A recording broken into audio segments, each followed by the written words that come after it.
Next up at UFC 285, we have another rebooked fight. We have Geoff Neal taking on Shavkat Rakhmonov.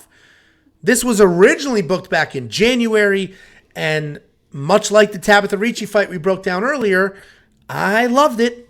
I had 3-something units on Shavkat in the minus 300 range, and then this time he opened up clean at minus 500, whereas probably where he belonged the first time around, and that's the problem with the rebooked fights.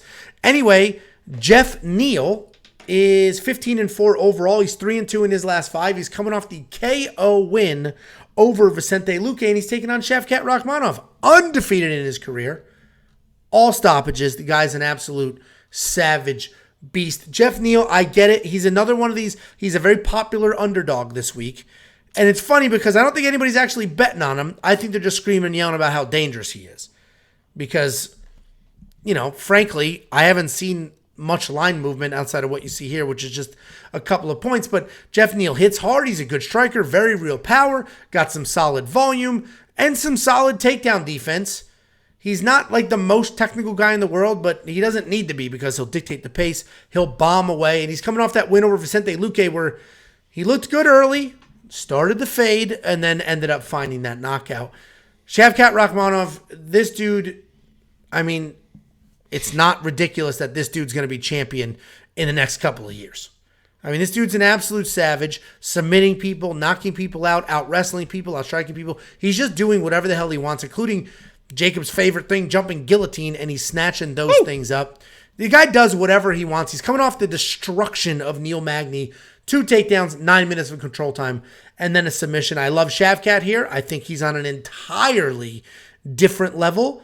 I think he does what he wants. I think he gets it done. I'm not going to overcomplicate this. I think minus 500 is perfectly fine for some parlays. What do you think, Jakey boy?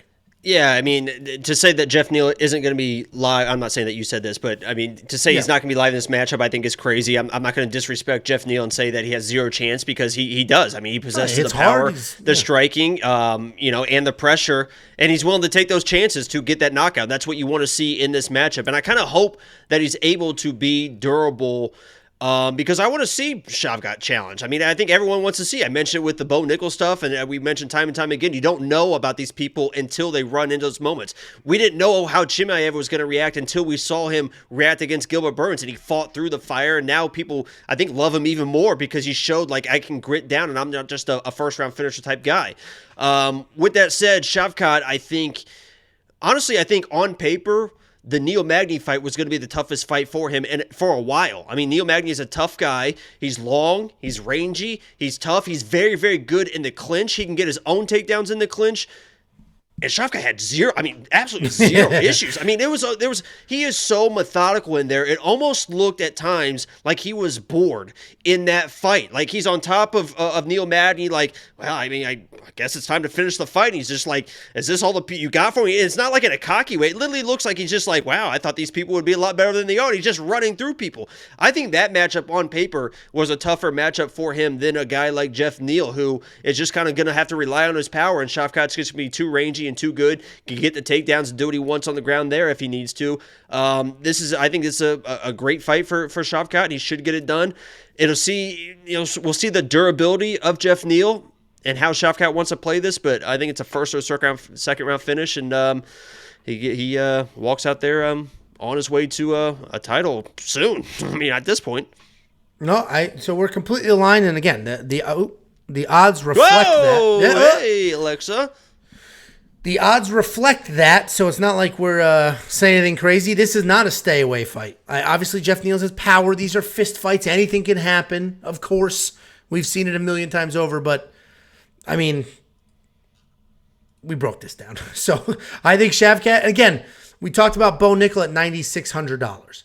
Shavkat Rakhmonov is $9,200. That is a $400 discount on a guy that could potentially score more points because the fight might go a little longer.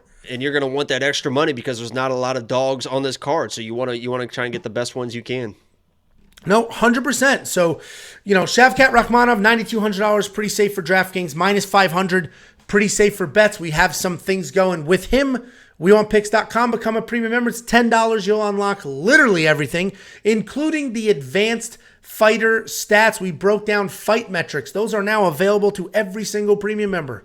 Just log in, click on bets. You'll see the betting tools, right? We have calculators. You'll see all of our bets, and then you'll see the metrics. A wild 38-column spreadsheet that has conditional formatting that you can find your spots, see what you need to do, and just follow the line to tell yourself a story. And then we take that and we chop it up into easy to digest and interact with charts directly on the website. $10 a month. WeWantPicks.com. $4.99 super chat from Tanis. Shout out the studs at We Want Picks. Hopefully we see Jake at 285. I agree, Tanis, this is what I'll be wearing. Send me a DM and I'll give you Jacob's personal cell phone number. I want Tanis to smell that musk on me. That man musk. When he sees me, he's going to be like, oh my God.